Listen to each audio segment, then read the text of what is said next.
Now playing the Hook and Bridge podcast. I fucking love Kesha.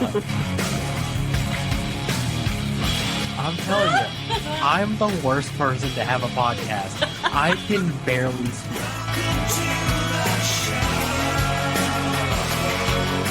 Oh my god, I love doing this! Good evening, everybody. Welcome back to the show. I am your host, Harley, joined by my co-host and little sister, Taylor, and an extremely special guest. I'm so excited. This has been 4 years in the making for me. This is honestly lifetime.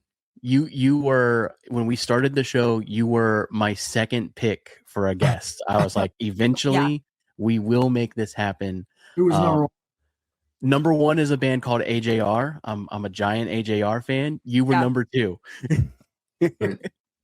So please, everybody, welcome Scott Blasey from the band The Clarks.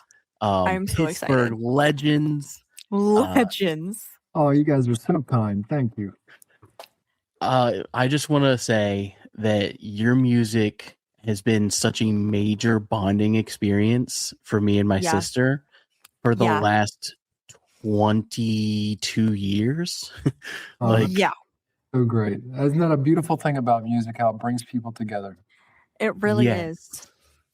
I have a ton of questions for you, but I also want to tell you that your song Penny on the Floor was one of the first songs that I learned to play on the guitar, and it was the first song that I ever played live for an audience. Oh, that's so cool. Yeah, that's a good one to start. It's not too difficult, just three, G, D, C, and a little E minor for flavor. It's like the perfect rhythm exercise too. It was that in December. I would do those for rhythm exercises. Great. Yeah, right hand is, if you're a right-handed guitar player, that right hand is so important. To be able to hold down a consistent rhythm. That's what it's all about. That's your hand's your drummer. Yes, yeah, absolutely. So I want to first off just show you a couple of things here as Taylor and I are super fans. I will say I have witnessed Harley fangirl a lot on the show, and I've never understood it. I'm like, listen, man, just take a breath. It's okay. I get it now. And you and Todd Pipes have been my two fangirling experiences. I'm honored.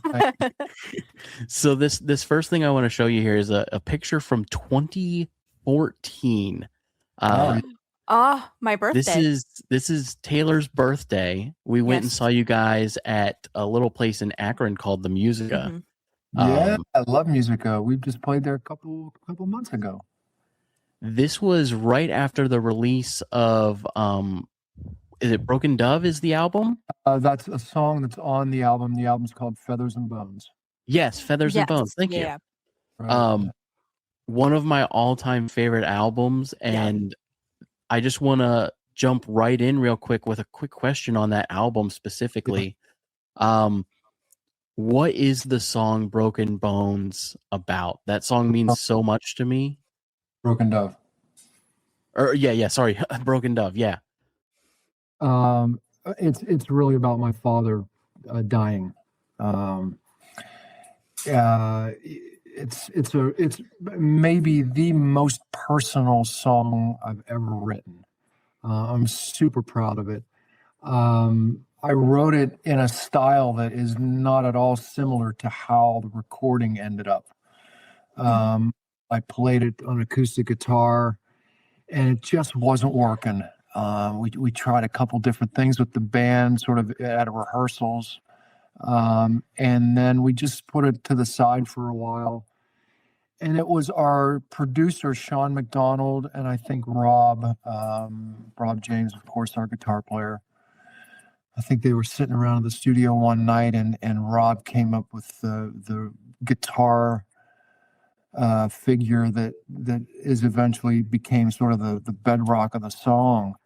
And and they might have put some basic drums behind it. And they played it for me and said, what do you think of this approach? And I was like, oh, that's fantastic. And then at that point, up to that point, I don't know if I even had the bridge written yet. And the lyrics certainly weren't done. I knew what I wanted the song to be about. And then, they put that together and I finished it. And then I remember building that song in the studio. I think we took Rob's guitar part and then they put drums to it. And it's not a real heavy, I mean, there are parts of it that have full instrumentation, but it's parts of it are kind of spare. And just built it from there and bass and then acoustic guitar and my voice. Love that song. I'm so glad that you connect with that. That's one of my top 5 for sure. I as soon as you said that, I envisioned my dad was in real estate in Connellsville, where I grew up in Fayette County, and he had a building where he had his office and he had apartments above it, and he had this was late 60s, early 70s, and I was just a little kid and running around those apartments and that office. And anytime that song comes up in conversation or we perform it, which is not often, my mind just immediately goes back to that time and place. And that's another amazing thing about music. It's its ability to sort of transport you to another place and time in your life. Yeah, every time I listen to that song, I cry. It's so beautifully written. I didn't realize that it was about your dad. I just thought it was generally about mortality, right. And kind of coming to grips with your own mortality. Right. And I think now that I haven't listened, it's been a while since I've listened to it, and I have a pretty good feel for it. But I seem to recall lyrically, it's not really specific to my dad. It feels more like a romantic relationship, losing a wife or a boyfriend losing a girlfriend, that kind of thing. I think it was. I sort of went down that road with it, but it really is very specific to my dad. In fact, that album, it's one of my favorite Clark's albums. It's Let It Go, I think, at the top of the heap. There's a lot of mortality in that album. Irene was. Irene's another one, and my dad inspired that one as well, along with Mindy McCready, and we can talk about that too. But I'm trying to think of the time frame. That came out in 2000 and let me see, 2000 probably 2014. Yeah, between 13 and 14, because Magazine was like all over Froggy 104. Right. Yeah. Froggy Radio is our introduction to country radio. Yeah. And we had, that album took years to make. I mean, the album before that, I think was Restless Days, and that was probably like 2009 or something like that. So it was a long period. That was one of the longest stretches, certainly at that point, that with not having released an album. And so we had a lot of opportunity to write a lot of songs, and at that 3 or 4 year period, I lost my dad. I think Rob lost his mother.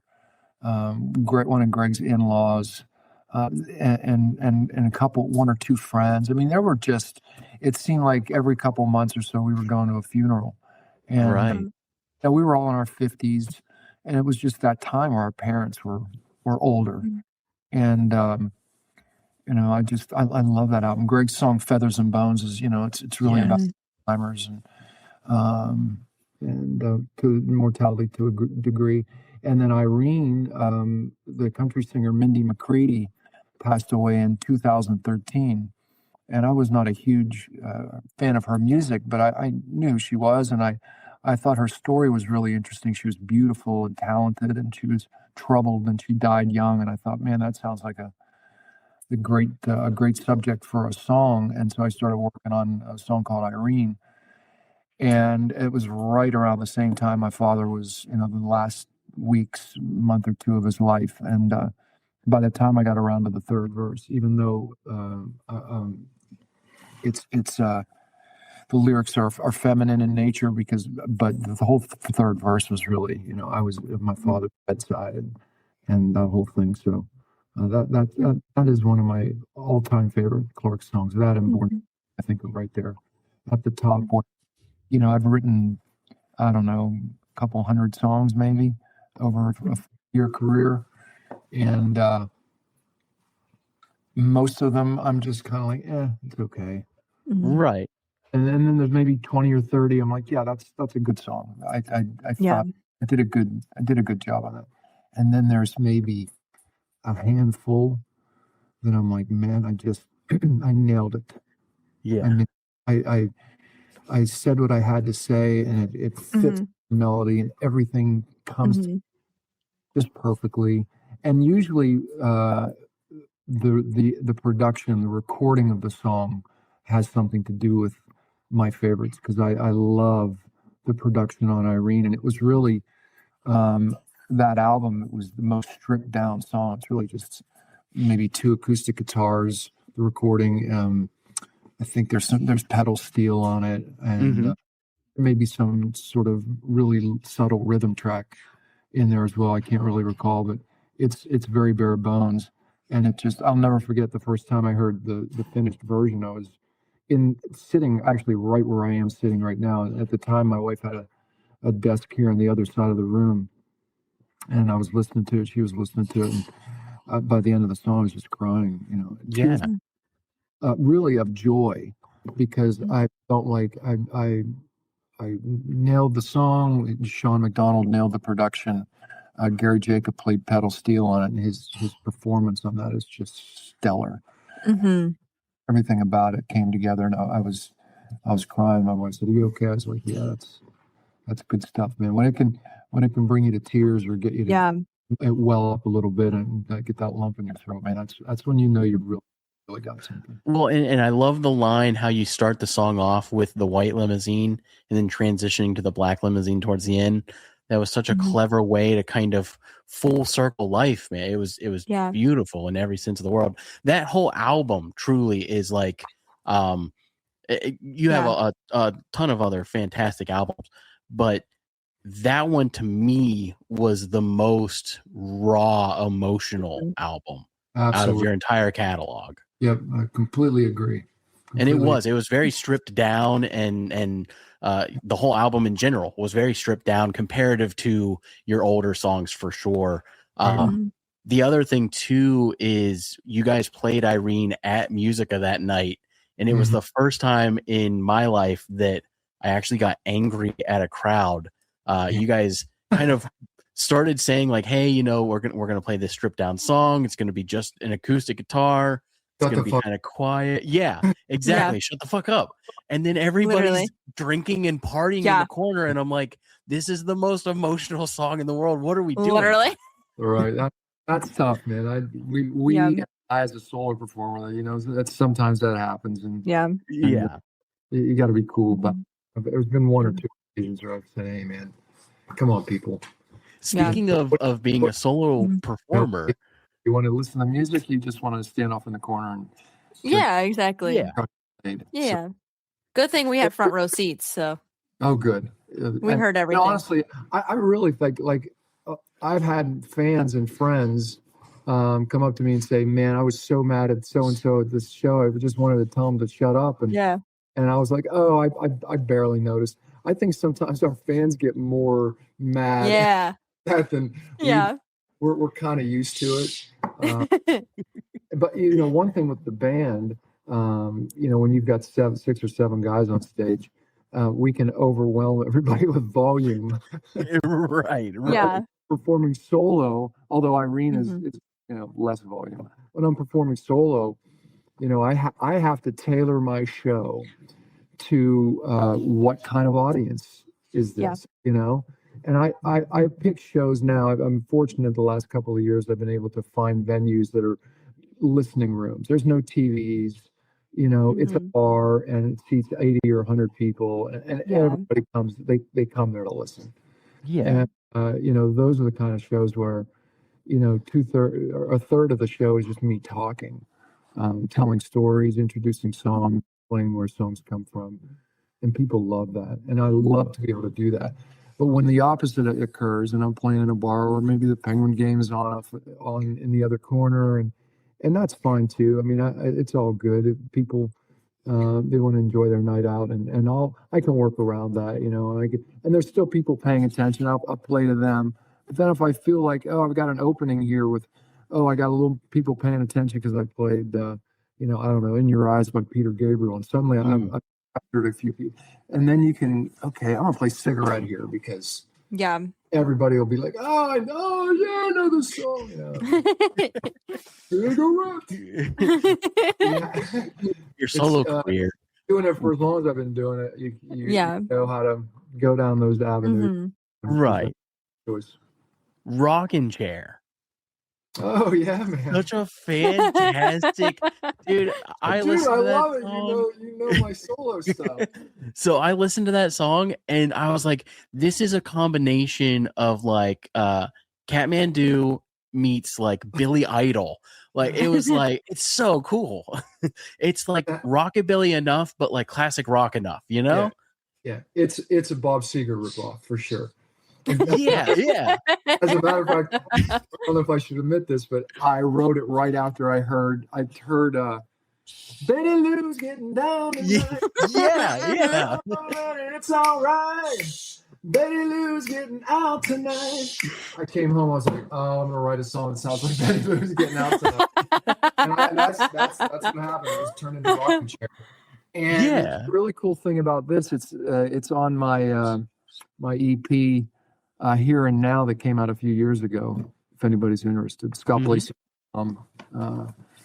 You can get all that information and download, or not downloads, but streaming and videos and stuff.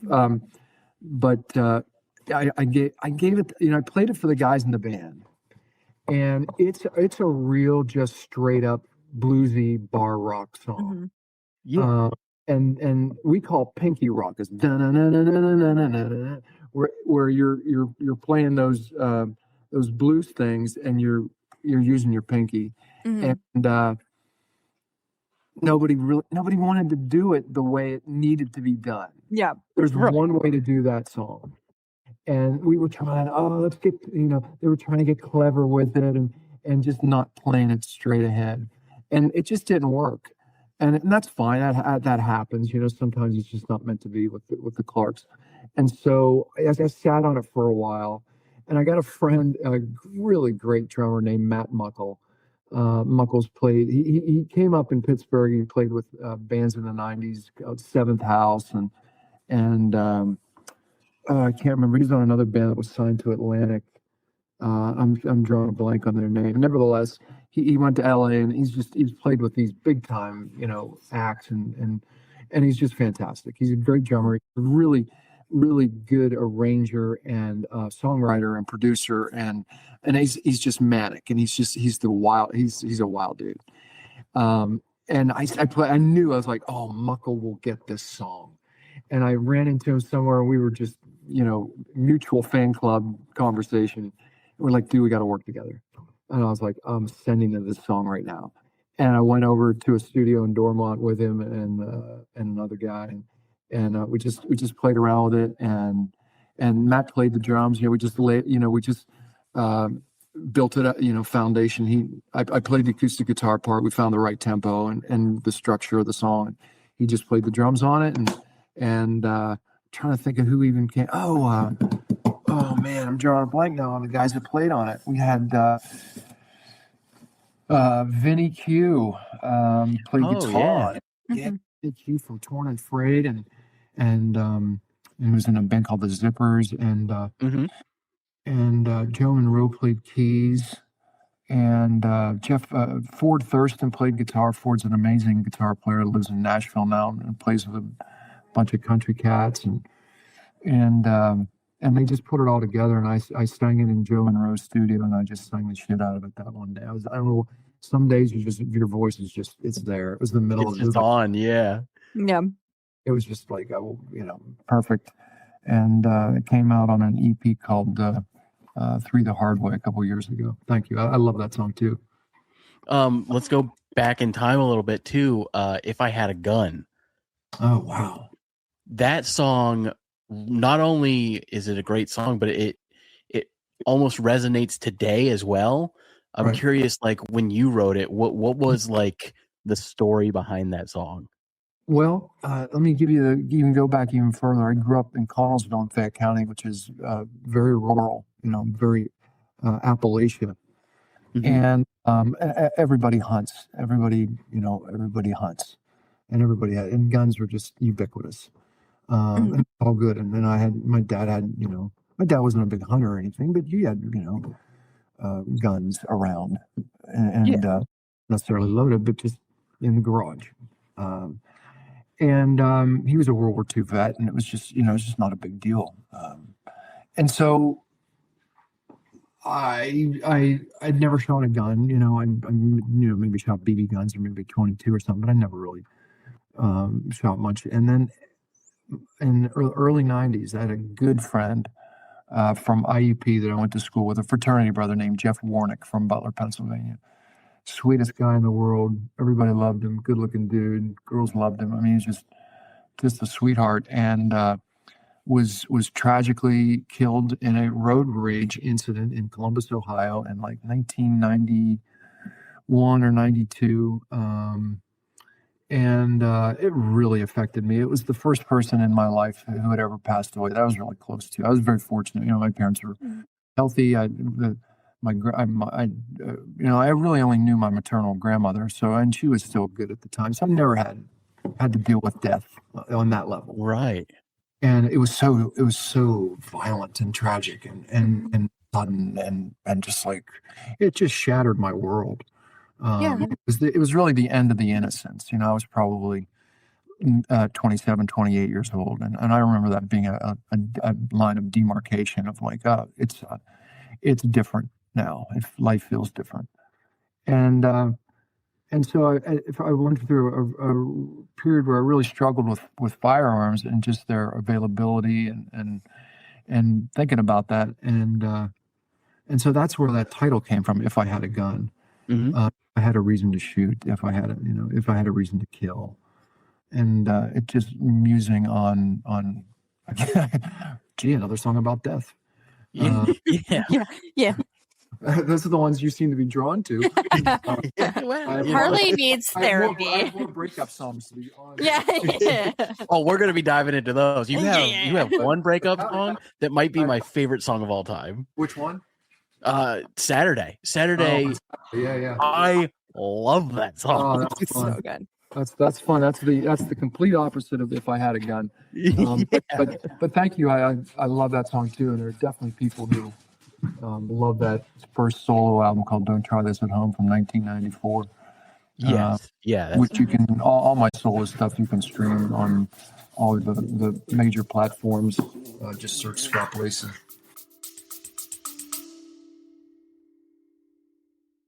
What's up, everybody? It's your host, Harley. I hope you're enjoying the show so far. And I just wanted to take a moment and say, go head over to our website. We do have a merch section over there. Check out some of our merch. And also, you can become a member, get exclusive discounts on merch, as well as a whole list of great benefits. Head over. It's $10 a month. I know it's a lot to ask, but it really helps support the show. So thanks again, and I hope you enjoy the rest of the show. So let's talk about you had an album come out in the 90s that was more of a collection. Well, I guess it wasn't the 90s. I guess it was the 2000s. But it was more so a collection of your work. I believe it was called Between Now and Then. Is that the name of it? Yeah, it was a best of that came out in actually 2005 because it came out after the Fast Moving Cars album. It was the album. Yeah. That album had basically resonated with my childhood, and I'm curious on how did you come about? Oh, Stop everything right now. He wants to play. I don't want to interrupt. Look at her. No, you interrupt. Beautiful. You interrupt all Oh, day my long. Goodness. What is her name? This is Finley. She's a beautiful 4-year-old French bulldog with a grade 5 heart murmur.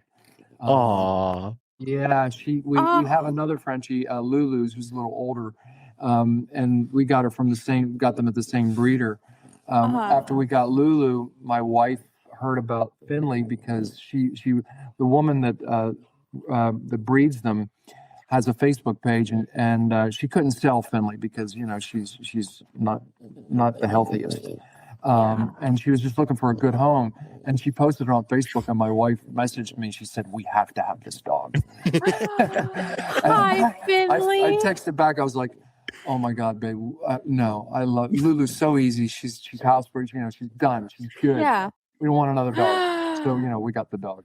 we are dog people. We are Yes, dog we people. are. Oh my God. Oh, this She's is my baby incredible. now. She just, when I go to sleep, she's on Yeah. she's like 20 pounds. Finds whatever little nook or cranny, Yeah. my knee or elbow or side. Yeah, It's like the meme, the dads with the dog they didn't want. They're just snuggling with the dog. I'm the poster child for that. It's like, nope, I don't want her. Go play. I've got work to do. But we were talking about on Saturday, which is a song Greg wrote, and it's probably our lightest, most just boop doop doop doop doop doop doop doop doop, and people love it. I mean, we play it. It's so good. And, can't get out of the venue without playing on Saturday. Oh, It's one of those, such a good song. like as soon as it started for me, when you start introducing the instruments and they all slowly come together, man. That was the first time I'd ever heard something like that. Yeah. And I was like, this is incredible. Yeah, our producer at the time, Justin Niebank, really terrific producer down in Franklin, Tennessee. Big time dude. I think there was a lot of his influence on that particular song too. A lot of that I didn't really, I can't remember coming up with that on my own. I think he said, "Hey, introduce things, just talk a little." But the little spoken word stuff that happens in the middle, my wife was calling. I think I came up with that. He's like, "Oh, I was like a placeholder." He's like, "Oh, no, that's great. Keep that. Just talk. Just do that thing." So, hold on. Give me 1 second. I'm so sorry. No, you're fine. Wife comes first. Wife always comes first. Oh yeah. Wife and kids always first. Well, dog, wife, and kid. Yeah. Dog.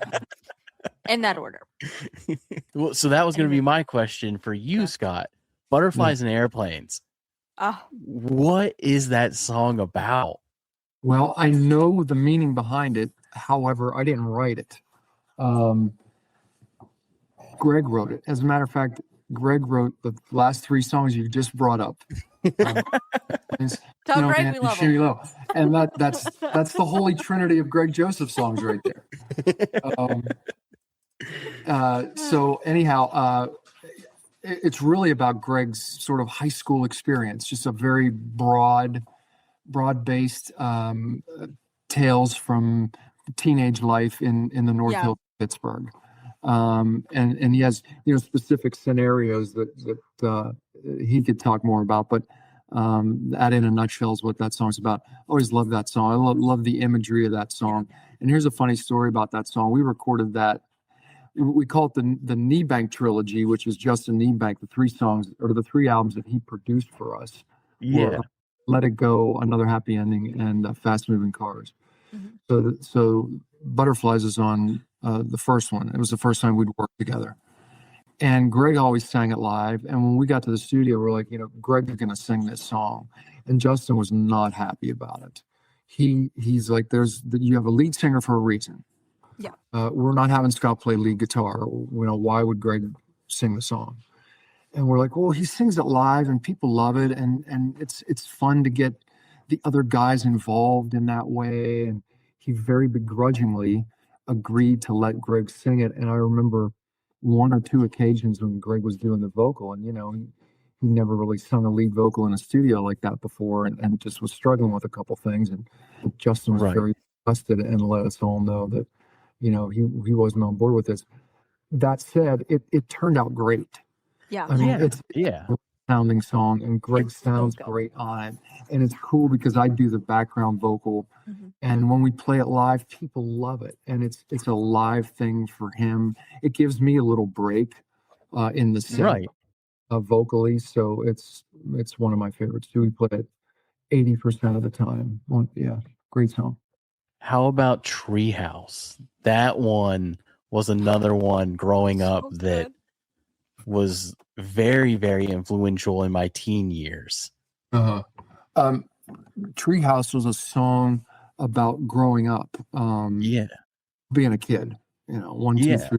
Hey Marie, and once you climb that tree up to the sky, it was just this a rumination on youth, on being a kid, on being 8 years old, 10 years old, 13 years old, and pretty simple. Although it's the opening song of the third album, and it really introduced that album, and that was a good album.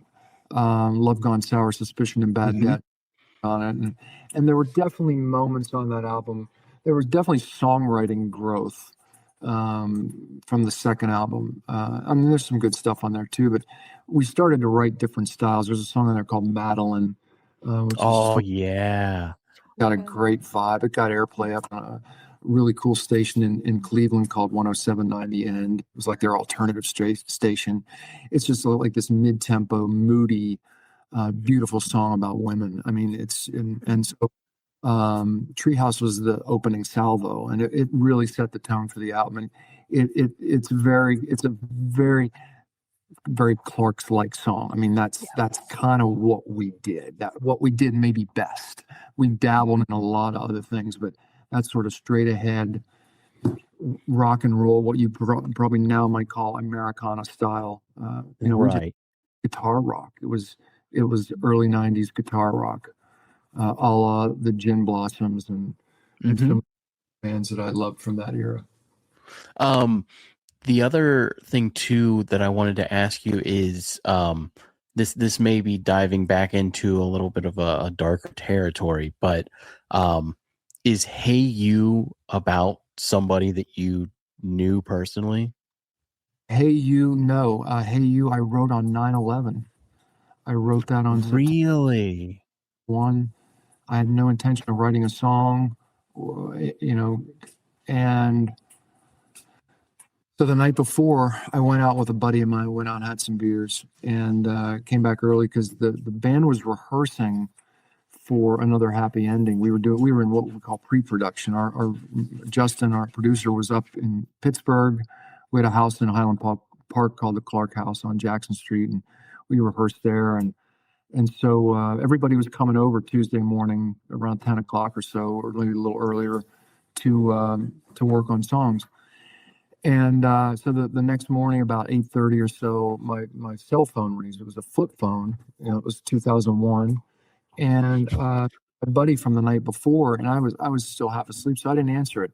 And then he called right back, and I was like, "Oh, something's up." So I picked up the phone. He's like, "Dude, turn on the TV. I'll talk to you later."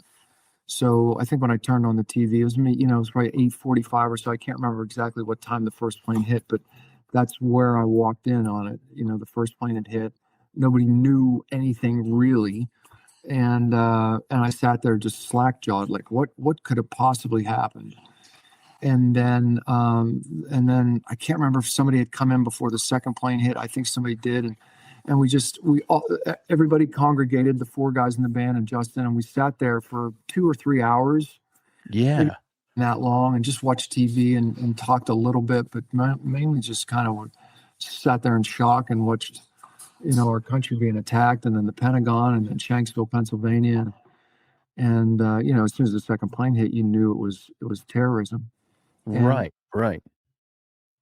And finally, Justin was like, "Well, we heard reports, skies are shut down. There's no air travel. And Justin had a rental car. He said, I'm driving back to Franklin. His wife lived there, and they lived there. And so he drove back, and then eventually the guys, I was the last one living in that house. Everybody else was either married or girlfriend and lived elsewhere. And so they all left. And it's like 3:00 in the afternoon. It's a beautiful late summer day. And I went rollerblading. I got out my skates and I went downtown Pittsburgh. Beautiful, beautiful day. And so surreal because the streets were empty. I mean, there were just it was the middle of the day on a Tuesday and there was nobody around. There was a guy selling the Pittsburgh Press, which was a newspaper in Pittsburgh at the time. Standing on a street corner with a bag and holding up a newspaper, just a very sort of middle of the century-esque, that's how people got their news. And still at that time, a lot of people still got their news that way. And so it was just so strange, and really was selling to nobody because there was really, again, there were almost nobody around. A couple fighter jets flew over. I went for a skate, just trying to process, and went home, made dinner, went upstairs just to play my guitar, for comfort, and put the capo on the second fret and just started strumming this thing, and words came out, and the lyrics are very they're kind of veiled. You don't know, obviously, I mean, the way you just posed the question, if you don't know it's about 9/11, you probably won't associate it with it. But I think what's fun about this, not fun about the song, is good about the song, is as soon as you know it's about 9/11, all of a sudden, like the window opens. It's like, oh, yeah. I get it. It's very tailored to that. Right. Imagery. So one of my favorite songs, people love that song. We don't do it live a lot, but every once in a while. Certainly a lot of meaning to that one. Probably top 10, top 15 for me. How do you feel about the exciting news you guys just put out? The new released version of Better Off Without You is going to be on an HBO show. That's gotta be incredible. It was last night. It was, dude, it was like Christmas morning. It was just, I was nervous beforehand. I was just like, this is really cool. Tens of millions of viewers, and the show opens with the drum intro, and it opens up to the skyline of Pittsburgh as the sun's coming up. And one of the sister bridges, and a good 30 or 40 seconds of it, very prominent. And the main character, Dr. Robbie's riding his motorcycle across the bridge. And it was so cool. We've known it was going to happen for the last 4 or 5 months. We weren't sure how they were going to use it. Right. But I was convinced last night at 8:45 that it was all a joke and they weren't going to use it. And then I was going to have to explain to everybody. Why they don't hear it. Completely irrational. Yeah. I was just nervous, pacing around like, oh, they're not going to use it. This is going to be a complete disaster. They're going to change their mind last minute. Me every day of my life with the imposter syndrome. They're like, joke's on you. We were just kidding. Scott, are you a bit of a history buff? Yes, absolutely. Loved history and still do. And I was more of a history and English type of guy rather than a math and science type of guy. Yeah. Like World War II history. My father and my uncle in World War II. And history, particularly American history of the last maybe 200 years or so. There are not very many songs out there that make reference to Thomas Edison. Oh, yeah. You hold that torch loud and proud. Yes, you do. Tommy A. So honestly, I didn't realize this until recently. You have that on your first solo album. Yes, right. Did you do that song before the Clarks? Yes. Oh, yeah. I recorded it. I made a couple solo records with a guy named Rick Witkowski. Was a guitar player in a great band called prog band, late 60s and 70s called Crack the Sky. And he's a producer and a musician, lives in Weirton, West Virginia, has a studio at his house, and I became good friends with him over the years. And I had some, and going back to the early 90s, I would have a batch of songs, and I would want to get a decent demo of them. I could play them for the guys in the band and whoever else. And so I would go to his studio and just take an acoustic guitar, and we would record, decent demos. And so I put out a solo album called Don't Try This at Home in 1994, which is, we talked about earlier, If I Had a Gun, Flame, and some other really cool, Mercury, some cool stuff. Yeah. Mercury was on there. Yeah. So in 97, we were dropped by MCA, our record label. And we were like, should we even keep going? So we made the live record. And over the course of that time, we were all writing a lot of songs. And I wrote Born Too Late during that time period. And it was always I always had this imagery of referencing famous people throughout history and alluding to what they were famous for, maybe only using one of the names, and make it a little bit of a history exercise or a puzzle in some way. And at the time, we had been dropped by a record label. I think my girlfriend had broken up with me, and so I was losing things. And so that's where the chorus sort of, a hard time leaving this town. I felt like the band was spinning its wheels and losing everything that I found, and that's where that chorus goes. But those characters all started with Jimi Hendrix. I was sitting at home in the Clark House in Jackson Street, Highland Park, and watching a documentary on Jimi. And I was so inspired. He was so musically brilliant. And when the documentary was over, I picked up my guitar and just kind of started writing. The first one was Vincent, will you teach me how to paint? And I had already kind of figured out, okay, Jimmy, will you teach me how to play? And that's how this is going to go. And then it was just filling in the blanks with people and how it would, how those people would rhyme together and who to put in different verses with each other. And I love that song. It's definitely a high watermark for me as a song. Good. It's so good. So a funny little fact about me on that song. Until Apple came out with the ability to see lyrics on your phone, I thought the line was, Jimmy, teach me how to play that thing. Elvis, will I ever be a king? And then I thought it was, and cherish all the love that you bring. Oh, yeah. I didn't realize you were making a reference to Jerry. Jerry. And that's the only one that people ever really aren't sure, because there's like Jerry Garcia, Jerry Lewis. Mm-hmm. There were a few at the time, like Jerry Seinfeld. Yeah. There were a few options. I assume it's about Jerry Lewis, right? It was Jerry Garcia. Oh, really? I'm not a deadhead, but at the time I really appreciated what he did, and I'd seen some interviews with him, and he's just it seemed like a great guy, a great hang. Yeah. And I was just like, he's a cool dude. And so that's the music verse. That one's Elvis, Jimmy, Elvis, and Jerry. So there's all in that one.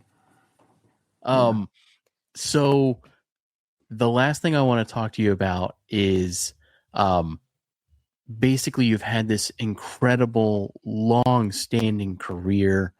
Like I said, you are a Pittsburgh legend. Yeah. And I moved to Virginia about almost 8 years ago now.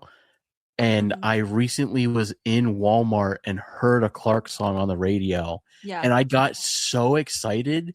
I was like, that's crazy. And it was one that I hadn't heard before too, which was even more incredible. Nice. So I was like, I gotta find this. But that brought up a great thing that I wanted to ask you is like, what does it look like in the next couple of years for the Clarks? Like, are you guys pushing hard for a bit more of an expansion? No, we're not pushing hard for a bit more of expansion. Now, if we could somehow easily expand without pushing hard, fair enough. Without the effort, we would take expansion.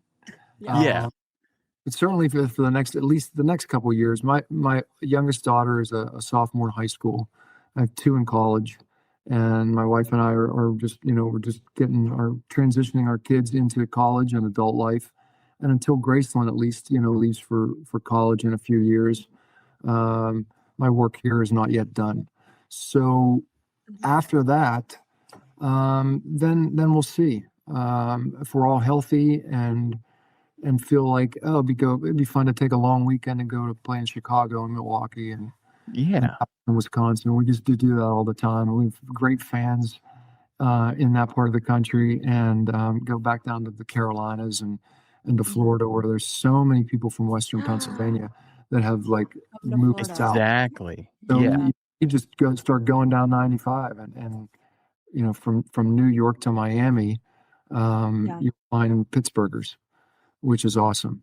And yes. So, we'll see. I don't know. I know that writing new material, recording new material, playing new songs is really our lifeblood, and we continue to do it because we couldn't do it without new music.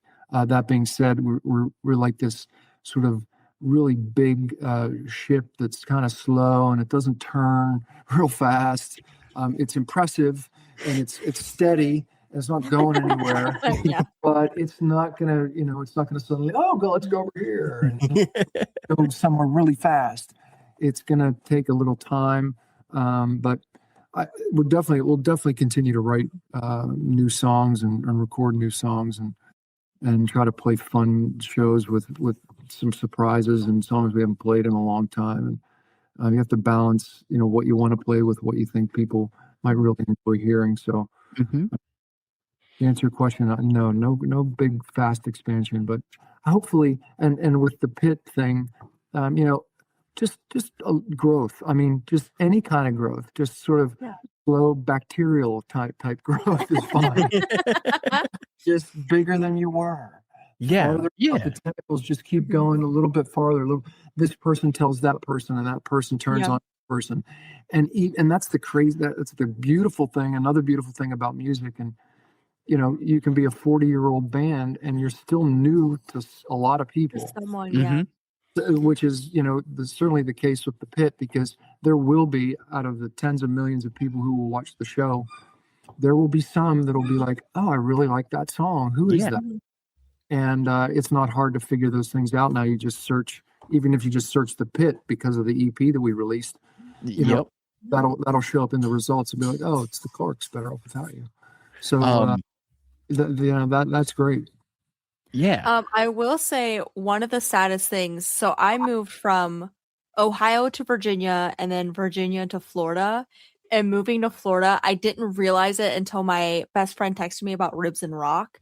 And I was like, oh, the Clarks are not readily available to me anymore. I have been to many of your concerts. Yeah. So the fact that that's just, I can't just go to Boardman. Right. I can't just enjoy. And I was so sad. It was heartbreaking for me. Clark's withdrawal. It's a real thing.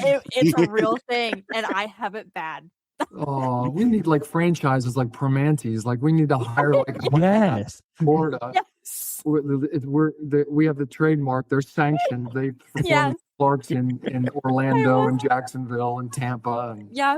I don't think I have ever had, and I don't have parasocial relationships. That's a little weird, but it was one of those things where I was like, oh, that is devastating to me. Once I thought about it, I was like, oh, that is awful. Oh, that's a beautiful thing. You miss your Clarks, your music. I miss it bad. I'm with you. I would miss it too if I couldn't play it anymore. So I just want to say this interview has been a dream come true, man. Truly, I can't thank you enough. Your music has helped me through some of the darkest times in my life, in my childhood, some of the most beautiful times in my life, and I'm so excited for years and years to come of your guys' music and your music, and your writing style is just incredibly articulate and beautiful. I think that you really, really put your heart into your songs, and it really shows. And I urge everyone, please check out Scott Blasey, check out the Clarks. I do want to play this game with you though. Yeah. How do you that was beautiful. I dude, thank you. I try not to get emotional, man. I don't want to cry. But that's a really, that is maybe the greatest thing about music is its ability to get people through difficult periods in their lives, and then being able to celebrate the good times in their lives as well. I use it too. I mean, I have obviously my favorite artists have gotten me through a lot, so I appreciate it, and I know where you're coming from.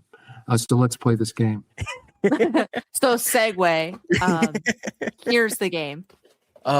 So this game, basically what I do with artists is I do a lot of research, and I create trivia games based off of your life. Oh, wow. So this is going to be for you and Taylor to play because unfortunately I know the answers. Yeah, right. Okay, so here's the thing. One thing you have to know about me is I'm really bad at these games because something I don't do is research. So I'm just putting that out there. I'm here for a good time, not a long time, you know? So best of luck to us. I'm sure Scott is going to come out on top, and that is great. Well, it is officially time, everybody, for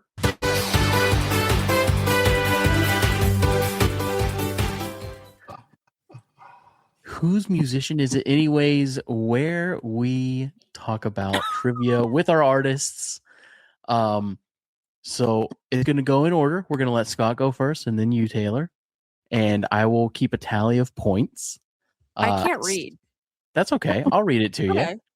You can't read. Scott, this question is for you, sir.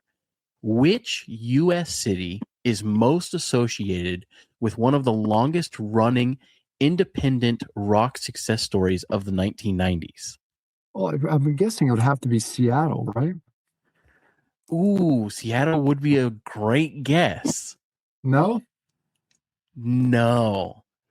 Unfortunately, the answer on this one is Pittsburgh. Okay. Well, we certainly had a great run in the 90s. I won't disagree with that. But I don't know if I want to go Alice in Chains. That's fair. See, I wanted to say Pittsburgh, but then I was like, that's too easy. Yeah. Now, at the time, Rusted Root broke wide open, and Gathering Field did great, and Brownie Mary and the Clarks, and there were a lot of major label releases, and certainly a great, thriving original music scene in Pennsylvania. I call them the Roaring 90s. I mean, especially from 93, 94 up through the rest of the decade. It was some of my favorite memories. I mean, we did big shows. 96, the summer 96, out at Star Lake. Us and Brownie Mary and Gathering Field and a bunch of other bands did this local music festival, and we thought, we'll get 4,000 people, and ended up getting 17,000 people. It was crazy. And it was at that point we were like, wow, there's a real scene in this town right now.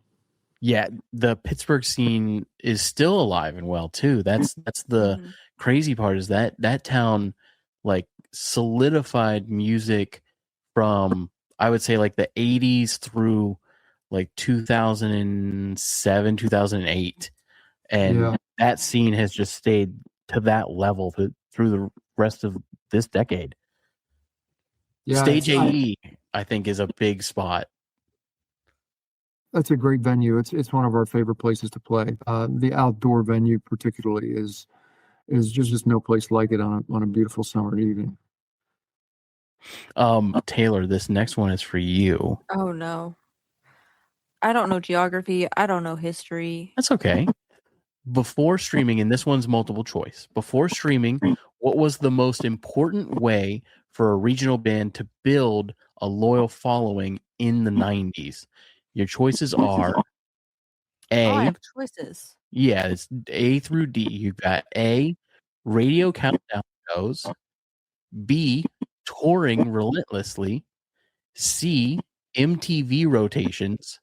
Or D, major label signings. What's crazy is my answer is not any of those, so now I don't know. My answer was just standing on the street and handing out CDs and hoping for the best. You know what I mean? Like day in and day out. I'm so sorry. What was A again? Yeah, no worries. A is radio countdown shows. Okay. B is touring relentlessly. C, TV rotations. Or D, major label signings. I want to go touring relentlessly. It is, in fact, B, touring relentlessly. During the 90s, that did provide Thank you, Scott. Thank you. the most loyal fan bases before streaming.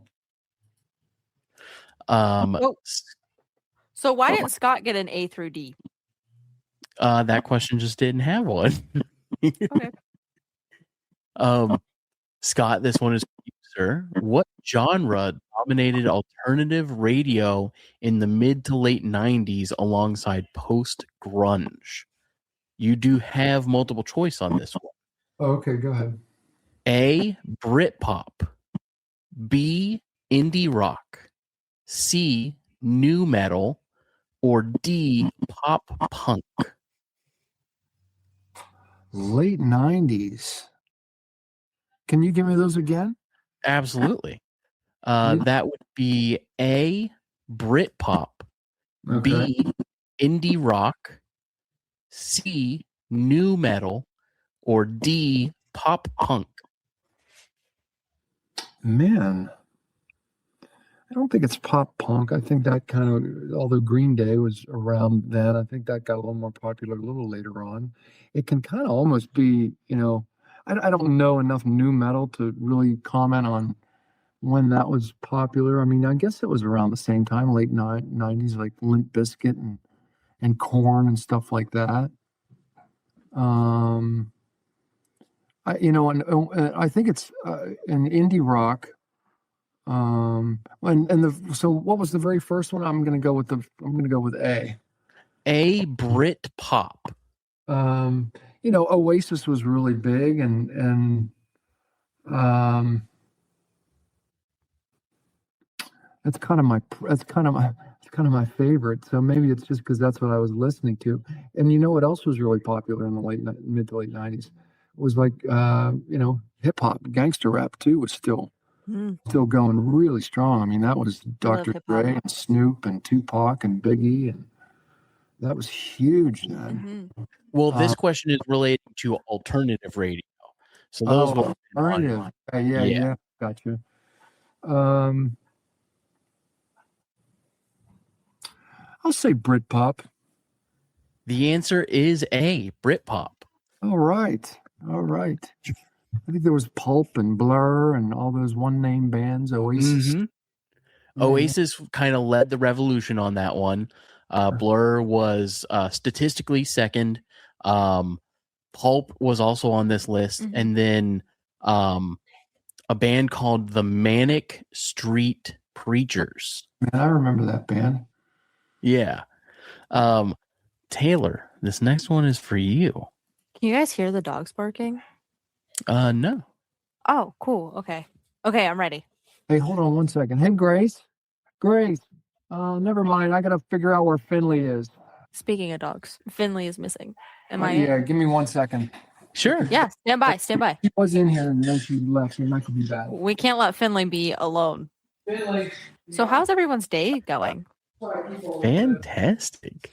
Mine too. I'm chilling. I picked all the skin off my fingers though. Ugh. Sorry. Should I not put that on the internet? That's stress factor. It really is. And now my finger hurts really, really bad. And I'm just kind of fighting through it. Because it's like picked raw. And I like broke my nail. It's kind of a whole thing. My fingers are a wreck right now. Man. With my new job though, I can get my nails done. Oh my gosh, we haven't told the podcast. Guys, if you're still listening, Taylor got a new job? Come here. Finley. Okay, there to go. Thank you. Oh, of course. No, I don't mind. I can entertain. Don't worry. Okay. Taylor, this one is for you. I'm ready. Which factor most helped regional bands survive without major label support during the 90s? A, merchandise sales. B, strong local venues. C, word of mouth. Or D, all of the above. That feels like a trick question. That feels like a trick. And I don't like tricks, but I am going to say it's either the venue one, but I'm going to go D, all of the above. It is D, all of the above. Let's go. Let's go. Right before you said all the above, I was like, oh, it's all those things. It's all. Oh, that's, yeah. It has to be all of the above, right? Yeah. Scott, what was a venue early in your career that kind of stood out as like we love this place? It was called The Decade. It was in Oakland, in the Oakland neighborhood of Pittsburgh, where the University of Pittsburgh is. So, around a lot of college students, and a really famous rock and roll bar. Springsteen, Stevie Ray Vaughan, The Police, U2. Just huge acts have played there. Bon Jovi before they were really, really big, and so it's kind of legendary. And we started playing there in probably '88. So we, late '80s, early '90s. That was the spot. And then there was another club in North Oakland called Graffiti, which was more of a showcase, more like 600 people and a bigger room, but it wasn't the great bar vibe, but still a great place. And a lot of bands in Pittsburgh played either or you couldn't play both. And we're like, why? Because the owners don't want bands, cross-pollinating with the two. That's silly. And look, and we just said to the club owner, we're playing a show at the Decade, to the guy Tony at Graffiti. If you don't want to book us, you'll still sell your show out. If you don't want to book us, then don't book us. But we're not going to play this game. And we said the same thing to Dom at the Decades. We're going to play Graffiti. And finally they were just like, yeah. And once they realized playing in one venue and then a couple months later playing in the other one and still doing well in both, they didn't care. As long as they were making their money, it didn't matter. Right. But the Decade was the proving ground for the first couple of years of the band in Pittsburgh. That's where we really cut our teeth, playing long sets, 3 to 4 hours, playing from 10 to 2, taking a break and drinking and smoking and just partying, young, early 20s, having a ball. Just I feel like that you've kind of hit success, because when I used to play out, like doing those 3-hour sets as a solo guy is the worst. But I feel like you're getting success when you're like, oh, we only play an hour. Right. The shorter your set gets, the more successful you are. The higher up the rope you are.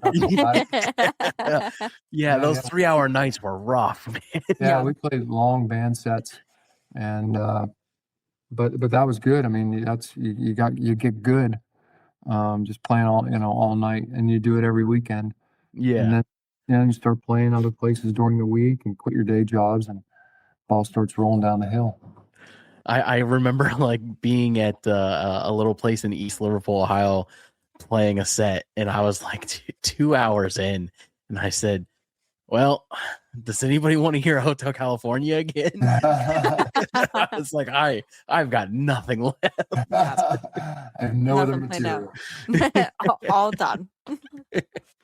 All right. So this next one is for you, Scott. Admittedly, I tried to give Taylor a little bit of the easier ones, just because she doesn't know these answers much. I'm just a baby, guys. In the 90s, what format helped albums feel more like an event? This would have been during not vinyl, obviously, but they used to hold events that kind of helped album sales. Yeah. Well, we used to do record store signings. We'd go to every record store in person and, just sign at that time CDs. Yeah.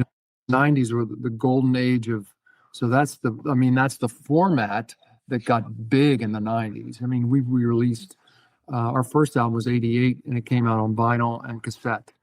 And then the second album came out in 91 on CD and cassette.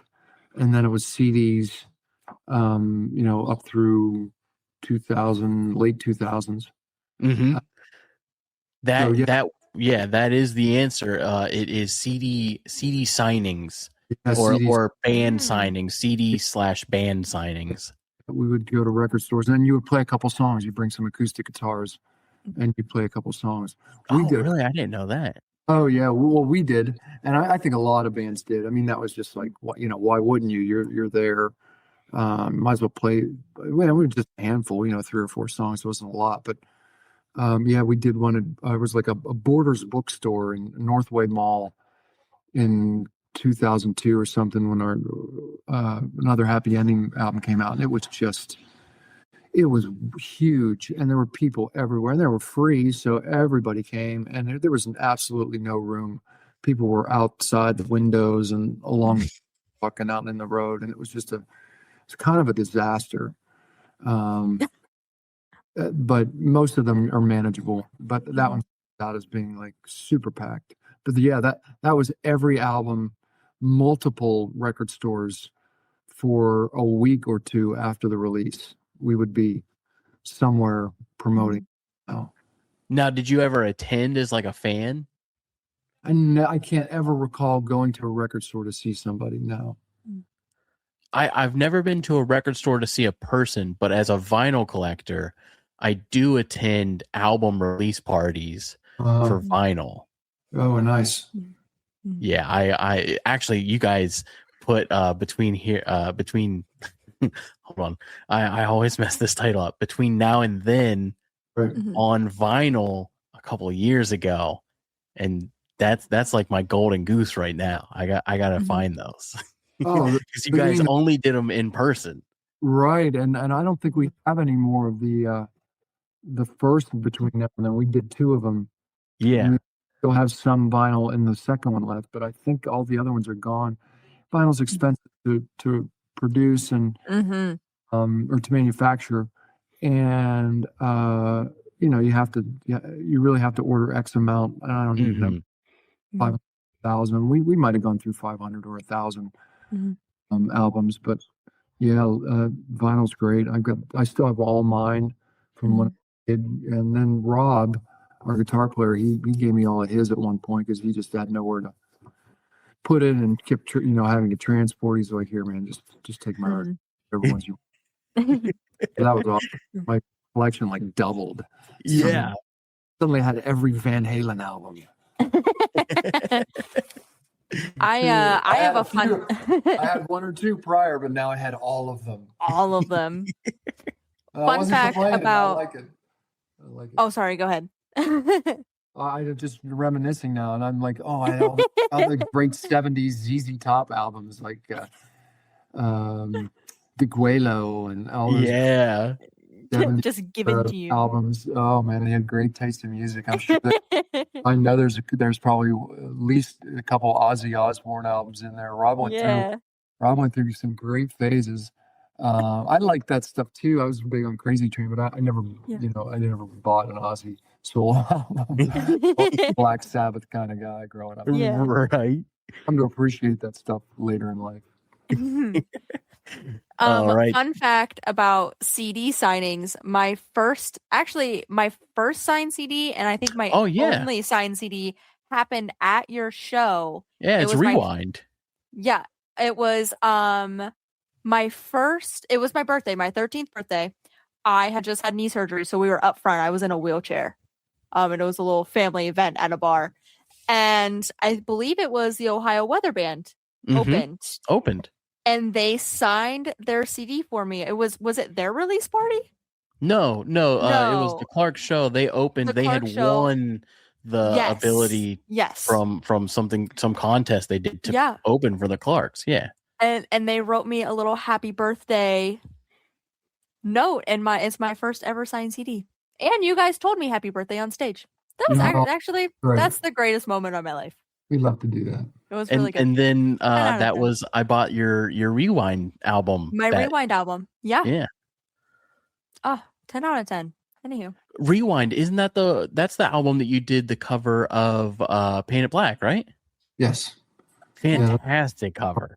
All covers from stuff that we played when we were just starting out, when we were really Yeah. And we were playing 3.5 hours a night, and we had to fill the set out with our favorite songs from the 70s and 80s. Had some filler in there. Oh, Good Taylor, times. this one is for you. Which activity is commonly pursued by musicians who enjoy shaping the next generation of artists outside of touring and recording?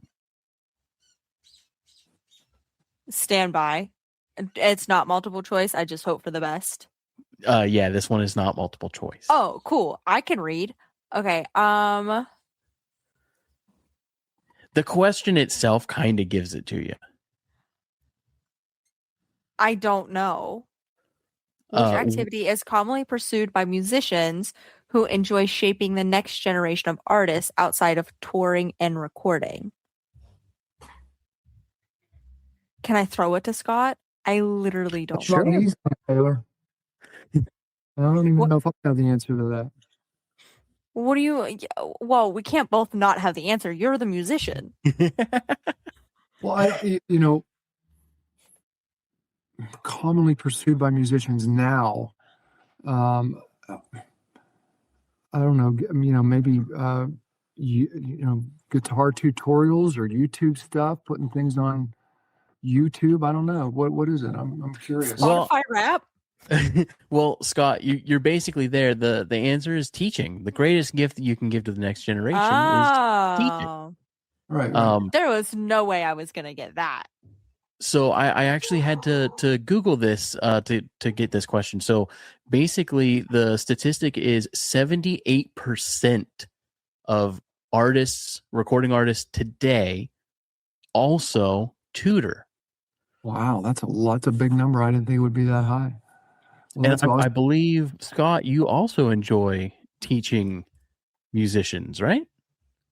I don't do it formally. I'm happy to jam with people and play with people and advise and collaborate and all that stuff, but I've never taught a lesson. Oh, really? No. My daughters, they all sing, and there are times when I'm sure they're learning stuff from me, but it's never a conscious thing to do this. Not that I couldn't do that. It just never happened. Huh. Yeah, I thought that was a wild fact as well. 78%. That's a lot. Well, I can tell you this: like, I'm not a good enough guitar player to really give guitar lessons. I mean, I could, help somebody out and get them started and show them some chords and stuff. But I don't have the guitar talent to be a guitar teacher.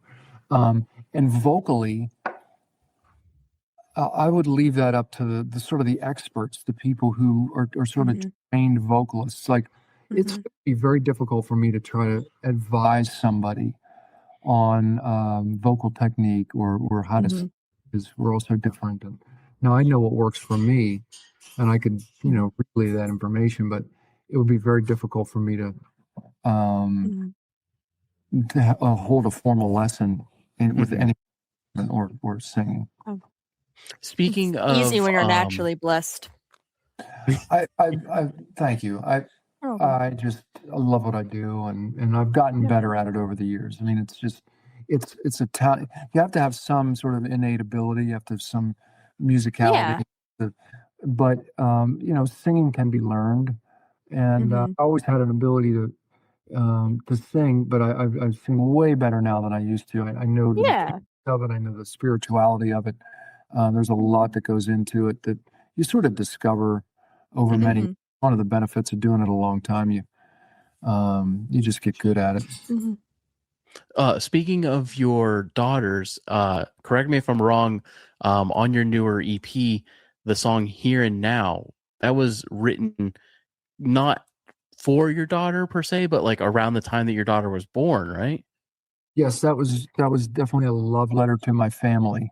My and kids. At the time, I was We had two very young daughters, probably 3 years old, 1 year old, and we're expecting, or at least planning for one more, and had just moved back to Pittsburgh from Dallas, Texas, and was happy to be back in Western Pennsylvania.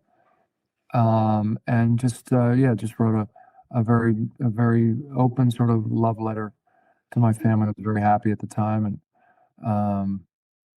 one of my favorites came out on that aforementioned EP called "Through the Hard Way," and there's a really cool video with that. If anybody's interested, on my website scottblasey.com, you can find your way around to that material. But love that song, love that video.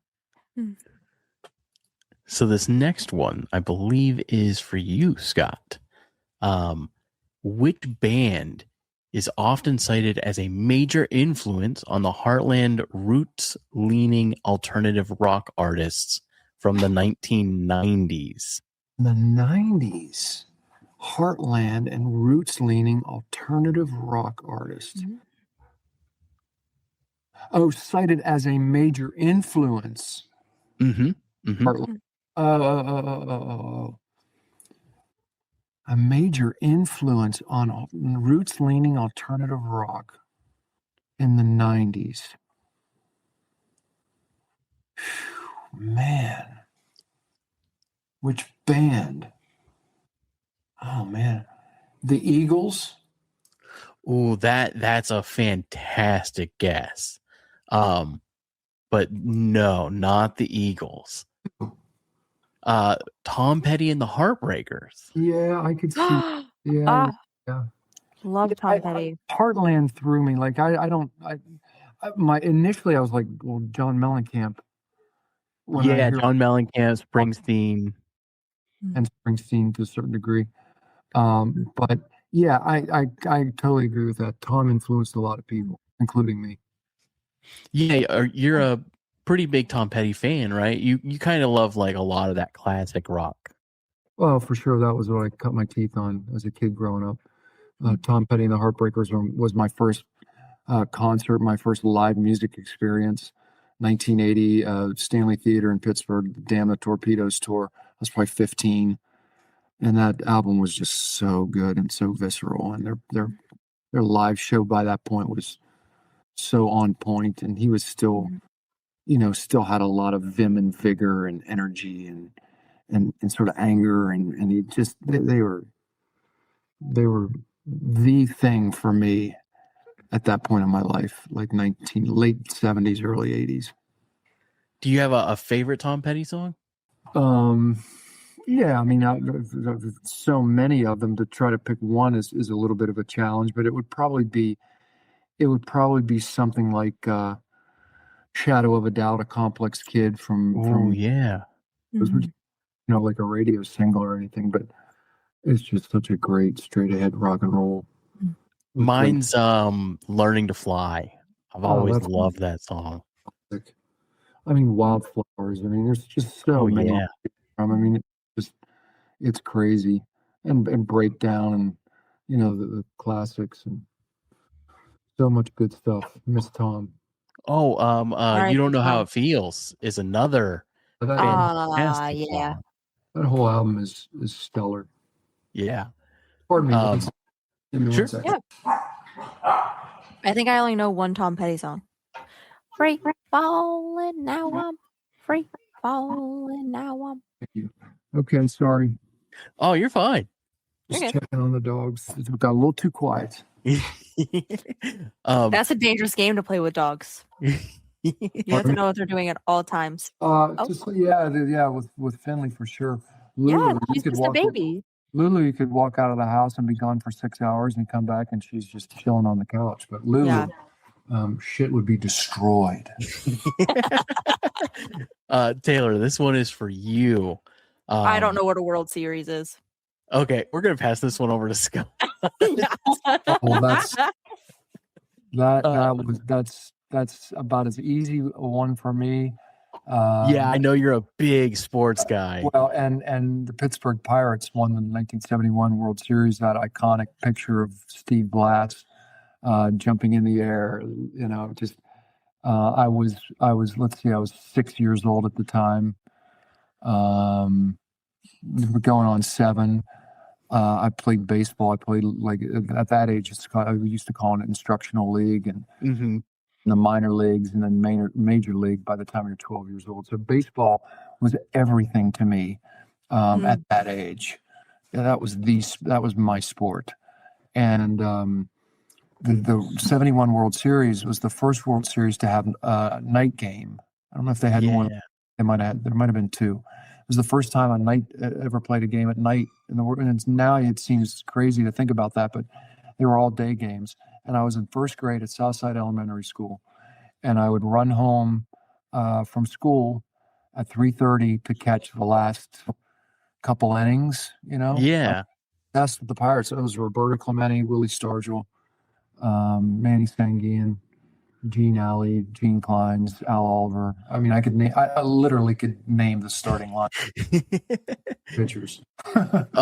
So when I lived in that area, I worked for Ogden newspapers. I was the advertising rep. Wow. Yeah. So I've seen my fair share of Pirates games. Right. Oh, that's great. I hope they get good again. I'm a little more optimistic this season. They signed a few bats. We'll see what happens. Yeah. I will say, so I'm a Pirates fan, I'm a Penguins fan, but I am a Dallas Cowboys fan. I know we were on such a good track. We won't hold against you. You should. I actually went to and I don't hate the Cowboys like I sort of dislike some other teams, but when I lived in Dallas for almost 4 years and went to one of my most memorable experiences was going to see the Steelers play at Cowboy Stadium in Irving at the time. It was before the really big new stadium. Yeah. And we won, and it was just a great experience. My wife and a couple friends from Pittsburgh that live down in Austin. And so, I'm a huge Steeler fan too. When they won the first Super Bowl, their first Super Bowl in '74, I was probably about 10 or 11 years old, and then they went on that run through my teen years. Oh, yep. Years. It was just it seemed like every year the Steelers were winning the Super Bowl. How could you not just fall in love with that? So obviously I became a huge football fan. And then really, now that we're talking about sports, ended up playing basketball. That became played baseball through sort of mid-teens, but then basketball sort of took off. I was tall, I was really good at it. I could jump. I was pretty fast, had good hands, had a great high school team that I started on, and loved basketball for many, many years. Saw the ABA team, the Pittsburgh Condors, play at the old Civic Arena. Yeah. Probably early 70s. So yeah, lots of good sports memories. Yeah, I know Taylor's not super into sports, but I love it for you guys. I have a very special place in my heart for sports from that area. You know what I mean? Yeah, sure. Especially the Penguins. I saw the Penguin game where Sidney Crosby got his tooth knocked out. Saw it fly right over the glass, man. It was crazy. Oh wow. Oh, I love these Penguins too, man. So this one is technically for you, Scott, because Taylor passed her question over to you. So I think Scott's winning for sure. It's crazy you would give me a sports game or a sports question. That's wild. Which Pittsburgh Steelers head coach led the team through the majority of the 90s and guided them to a Super Bowl appearance during the decade? Bill Carr. Bill Carr. Bill Carr. I'm living in Virginia now, and I recently ran into Coach. He went to William and Mary College. What the heck is his name? Oh, you mean isn't that Tomlin? Didn't Tomlin? Yep, Tomlin. Yeah. Yep. Yeah, I recently ran into him a few weeks ago. That's cool. Yeah, he was having a slice of pizza. Oh wow! And just a normal setting. How cool. Like he's a normal guy. I'm sure he is. He seems like he's a cool dude. Yep. Yeah, he was very nice. I went over. I didn't ask him to sign anything or anything. I was just like, hey, just wanted to let you know I'm from that area, and I really appreciate everything that you do for the Steelers. Yeah, nice. Oh, that's cool. So this one is for you, Taylor. Which Beatles song opens with a brass band style introduction and serves as the fictional welcome to an anthem of an alter ego band, setting the tone for one of the most influential eras in rock history? I know it's a mouthful. I know 3 Beatles songs. And this one probably isn't right, but the only one in my head is "Here Comes the Sun." Ooh, that's not. That's not even close. I mean, it's relatively close. I'm trying to think of other ones I know. Blackbird. No. That's such a good song. I really like that song. Finley knows that one. Come here. Oh, Finley, can you sing it for me? Yep, come here, baby. Oh, she's so sweet. Come here. Come here, let me see you. Want a treat? Here. I'll get her up here. Hold on. Finley knows the answer to that. Finley, I'm tapping you in. Come here. Come here. Come here. Oh, look at the little face. I love her so We're much. Sergeant Pepper's Lonely Hearts Club Band. We'd like to take you once again, or like to take you to the show. Got the words? That's got to be it, right? That is absolutely it. Sergeant Pepper's literally have- Lonely Hearts Club Band. I have never heard that song in my life. Oh, it's such a great song. Oh, Finley is so All right. precious. That was Okay. the last question, guys. That was really good, buddy. Good work. So I think it's pretty obvious Scott won that one. Oh, yeah. No, for sure. And I love that for Scott. I was going easy on him, to be honest with you. You know, You were being a good host. I was being a good host. I can't win all of them. So Look at that little dog. Oh man, as soon as this show's over, I'm going to give him my big old Great Dan a hug. you are perfect in every Isn't she? She's way. so, her coat is so beautiful. She's just kind of So white. beautiful. Oh, Oh, she's man. the prettiest Kinda dog I've ever little. seen. She's kind of little. Oh, she's your best friend. And My she wife can- wants a Frenchie so bad. Oh, and that's Lily. Lily finally introduced herself. Lily. Lily Bird. Hi. I wanted to ask about you the whole time. Yeah. We have a little Oh. zoo. I love Oh, that. wow. Oh my gosh. A green cheek conure. Our oldest daughter has a gecko, but she's got that at college.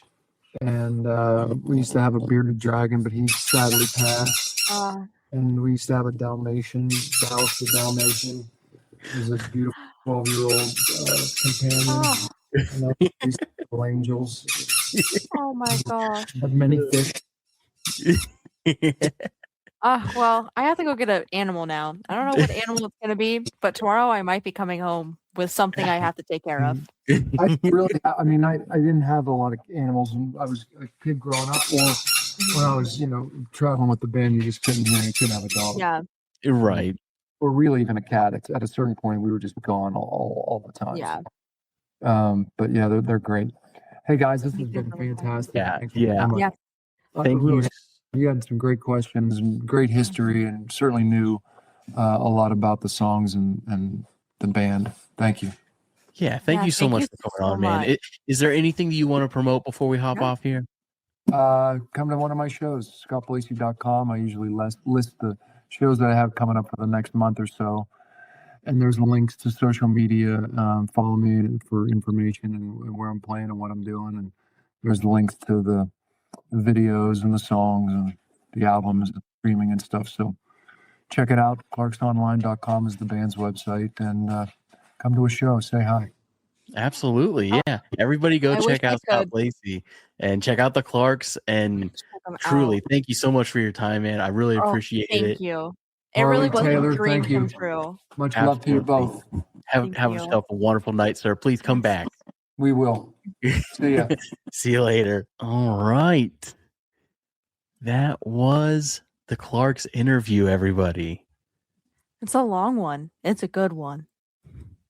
Yeah, that was absolutely incredible. Sorry, I am going to text Lindsay real quick. Oh, yes. Harley also has a wife. I, too, should text my wife.